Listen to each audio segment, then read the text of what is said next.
Part 10. The Metaphysical Miracle. Metaphysics is opinion. It holds this status intellectually due to our inability to access it directly. This mystery gives the meta-question its unconquerable status as the ultimate question. It encompasses whatever metaphysical questions there can be. As the truth of metaphysical answers remains inaccessible to us, so will some part of the solution to the philosophical meta-question. Metaphysical certainty arises from the intellectual adoption of dogmatism, whereas admission of metaphysical ignorance is the intellectual mode of iconoclasm. The reality of ignorance is an inevitability of the human cognitive predicament. With enough questioning, the assertion of an ultimate truth or untruth in metaphysical terms is overturned to reveal dogmatic hubris. It's very difficult for us to iconoclastically suspend our righteous judgment under the seductive vice of metaphysical arrogance. The existence, non-existence, or status of the metaphysical beyond is the primary concern of sincere philosophy. Although, by all accounts of appearance, the actual metaphysical truth is totally indifferent. Despite this, it does possess charms which our fallible intellectual psyches are seduced by.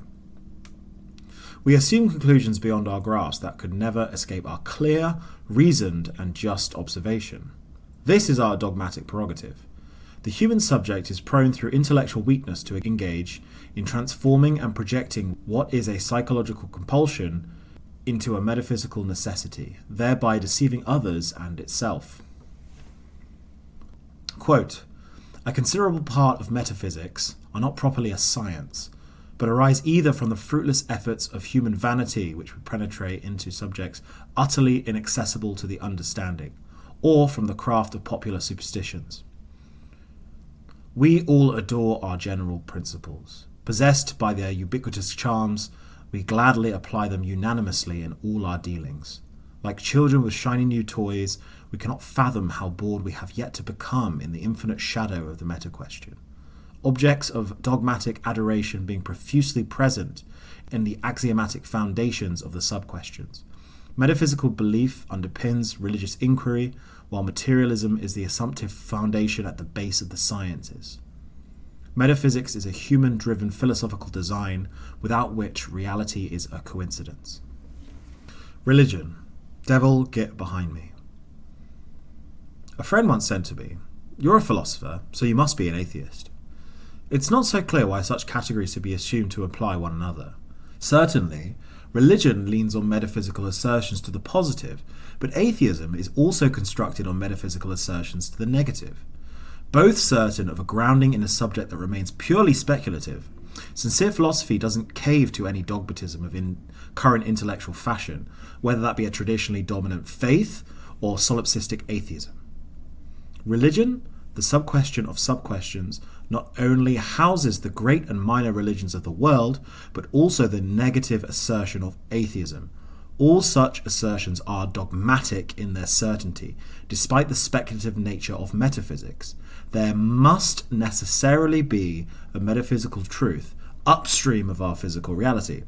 However, this truth remains concealed beyond our access in the tempest of meta-questioning. There is a surrounding in which we find nature in frame, our biological substrate. Just as we ontologically expect biological masses to spawn from the parentage of the same category, we project this paternal assumption onto the nature of existence itself. Metaphysics gives birth to the physical. This is as true of the gods of religion as it is the natural laws of atheism. We psychologically intuit the maxim of the paternal through empirical observation, and this is extended to explain the origins of all things. The whole frame of nature bespeaks an intelligent order, and this frame of nature is the common origin of all metaphysical opinion, religious or otherwise. All distinctions on truth are metaphysical at their foundation.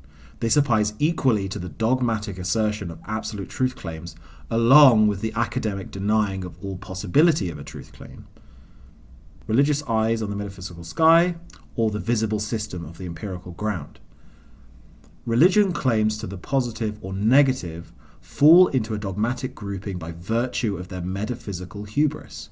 I hold that prior to a metaphysical miracle, Only a playful agnosticism can be the religious praxis of the iconoclast. Iconoclastic thinking, for the time being of apprehended belief, cognates along both the myths, parables, and fables of what has hitherto been called religion, while admiring the by-chance visible system of the empirical world and our consequential place within it.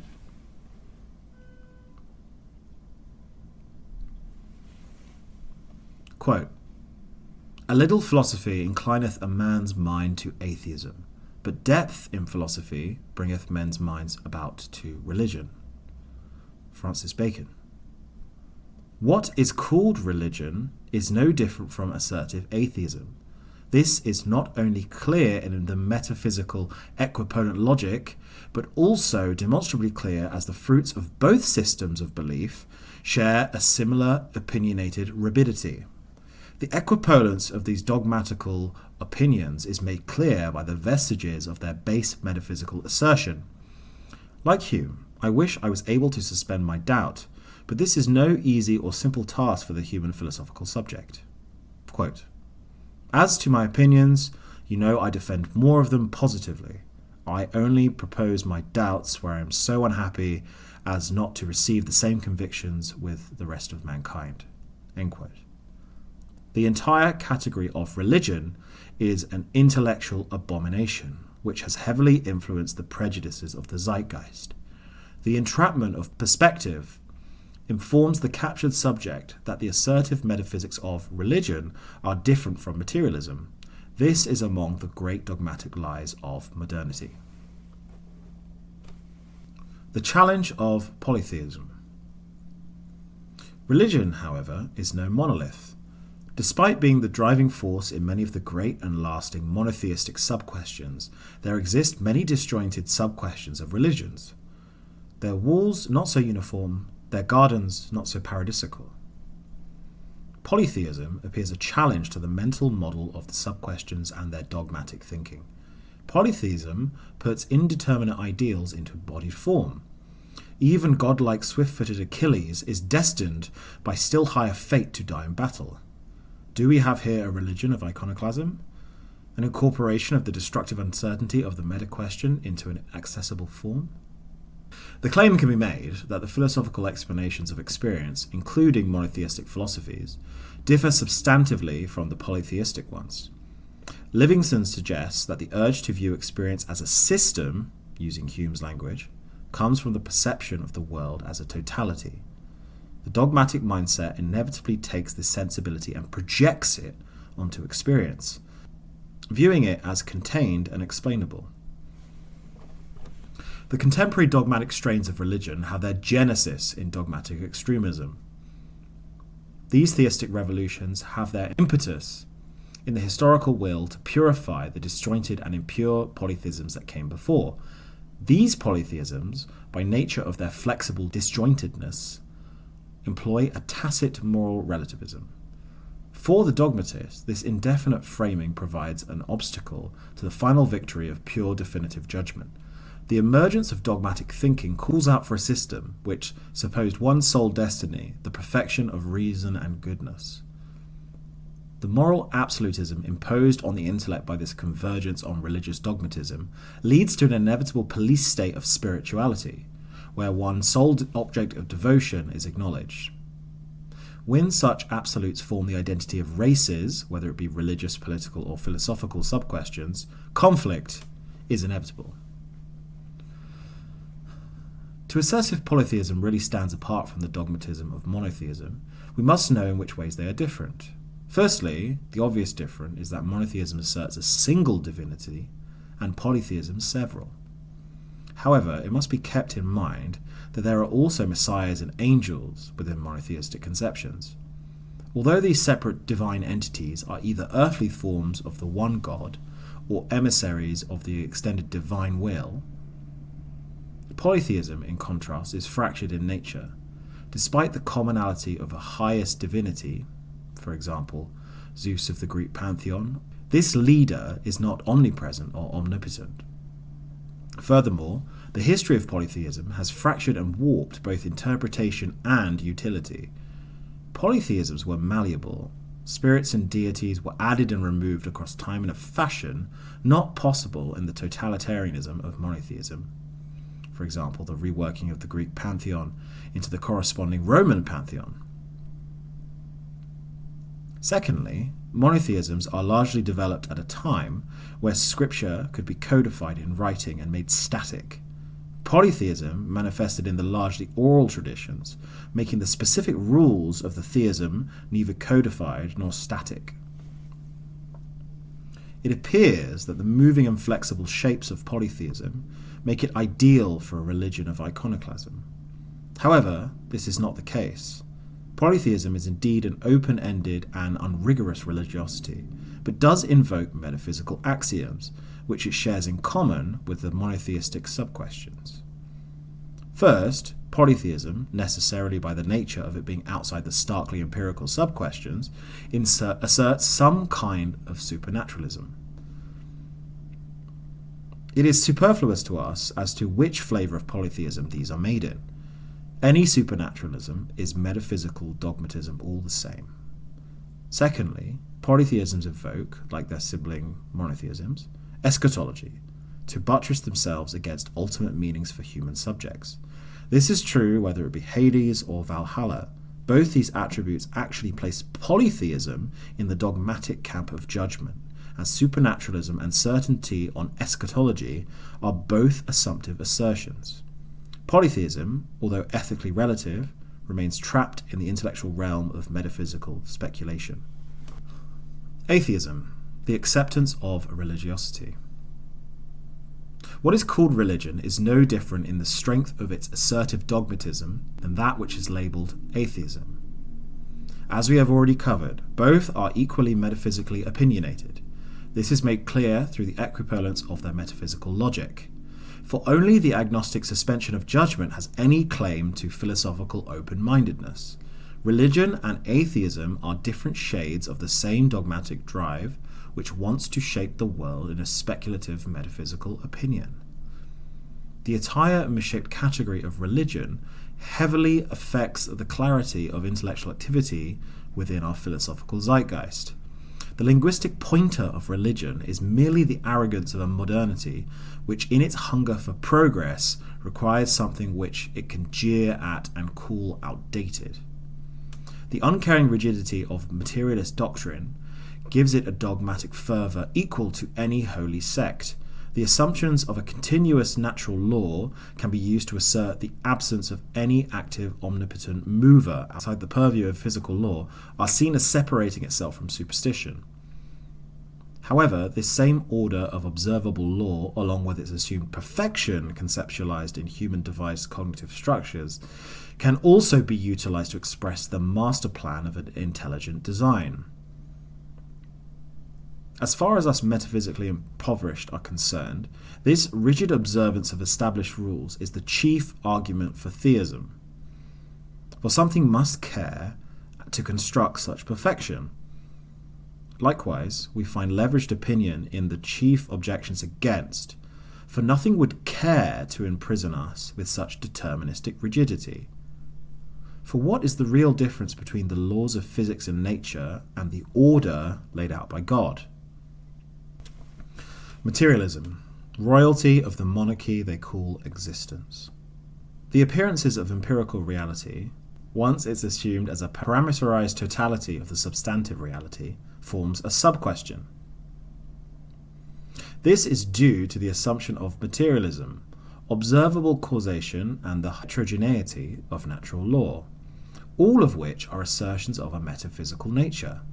This puts materialism, despite our supposed objective and a posteriori evidence, in the realm of dogmatic thinking. Materialism is the empirical sub-question. Empirical reality is analogous to the deification of causation and the absolutizing of our arbitrary interpretation of its appearances. From within this, the questions of sincere philosophy seem incoherent. How would causation be directly observed exactly? What would the material substrate of causation itself appear as anyway? How can consciousness be explained away as epiphenomenal if that were to break the doctrine of energy conservation? In the sub-question of materialism, these questions can't even be generated, as the self-evidency of their topics blinds cognitive production. These are exactly the questions Livingstone acknowledges in his reflection on Hume. Causation, a prime basis of empirical activity, is an absurdity of which we have no hope in apprehending in pure observation. Yet, we must essentially imply and imagine it to exist in service to the dogmatic deity objectivity. Hence, the empirical sub-questions of the sciences are based on pragmatic faith, their precepts imagined and assumed in dogmatic hubris, to not only understand substance, but also to move towards the empirical boundary, the conception of a totality of declarative substantive facts about the empirical container of reality. This leaves empiricism in the realm of opinion, and thus, at an ultimate level, susceptible to the capture of human temperament and fleeting emotional states. Despite the continued proclamation of the approaching climax of our understanding of our empirical totality, doctrinal empiricism has skipped the more philosophically foundational questions. As long as the absurdities of physics, geometry, and causation remain ignored by the assumptions of empiricism, it will fail as a system in its inability to reduce the various emotions of the human mind to a perfect simplicity. If a simplicity was achieved, it will merely be on the internally consistent terms of materialism, which, like all sub-questions, has a coherent logic, but only internally to its own inquiry. Any simplicity generated by a sub-question has such a status as it's based on the false truth, which accounts of a whole axiomatically derived from presuppositions about the base nature of that whole. All these forms of cognitive inquiry ignore the greater meta-question and myopically focus on monads of their own design.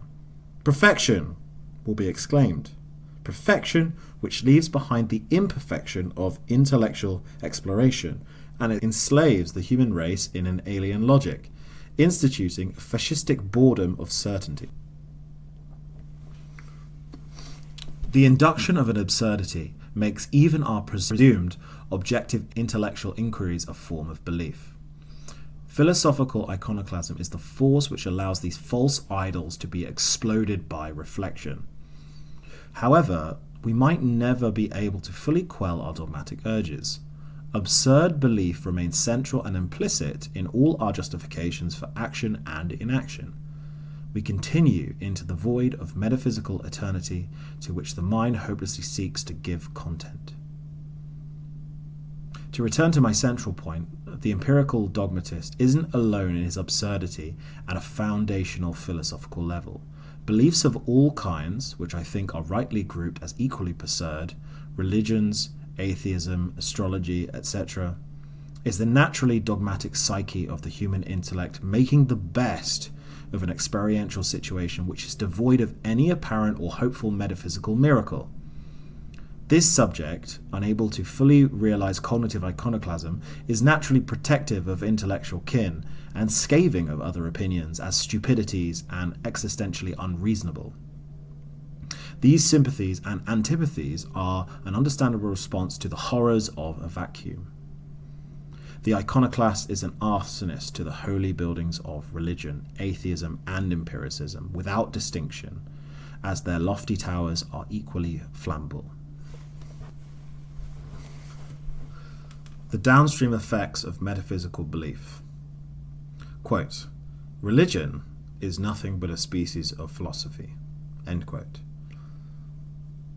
Although this chapter might seem like a complete refutation of the importance often placed on metaphysics, through the arguments of its inaccessibility and inevitable tendency to dogmatic judgments, it is quite the opposite. Metaphysical beliefs are of prime importance to us as embodied philosophical subjects due to the downstream effects beliefs have on us. Hume takes a largely anti-metaphysical stance in keeping with the skeptic tradition. Quote, "The absolute rejecting of all profound reasonings, or what is commonly called metaphysics." End quote. Hume calls metaphysics the most contentious science because of its opinionated basis. This is justified in Hume's opinions because metaphysical speculation serves as a distraction to what we can observe in the sphere of experience. I disagree with this rejection of the importance of metaphysics on the ground that it is precisely the sphere of experience where it becomes relevant to the embodied human, analogous to the sights and sounds and ambience of our physical environment having an effect on the way we contextualize experience and treat an environment. The meta of the physical is the ambience which is upstream from the messiness of all our action and inaction, which implicate all of our philosophical judgments. Yes, metaphysical beliefs are speculative and require dogmatic exertion, but they are precisely that. Beliefs. Beliefs, inasmuch as we understand human experience and behavior, have the ability to drive us into the construction of approximate paradises, as well as to convince us to set our surroundings ablaze. Beliefs can throw us into chaos when we need orderliness, or totalitarianism when we need freedom. Conversely, such assertions can cast aside the chains of the stultified, channeling chaotic energies in constructive beauty. Metaphysical belief in the supremacy of empirical appearances within the respective sub-question can lead us to uncover medical marvels as well as technological terror. The assertion of a single all-powerful creator can result in both bloody squabbles between differences of metaphysical opinion, but also inspire the erection of arresting sculptures of worship, made only possible in the genuine belief of a creator. Philosophical schools have led us to both the limits of human cognition, recorded for posterity by the brilliance of the human intellect, but also the stagnant ivory towers of the established academic institution. Metaphysical assertions are equally assertive, but not of the same prepositional nature. Being of an ultimate realm beyond our physical or cognitive space, they instantiate opinion as if it were reality, psychologically framed as from some ethereal beyond. For the human subject, this provides downstream worldly effects. In this line of argument, it follows that the downstream effects of our metaphysical beliefs allow us to evaluate them substantively as better or worse comparing their products.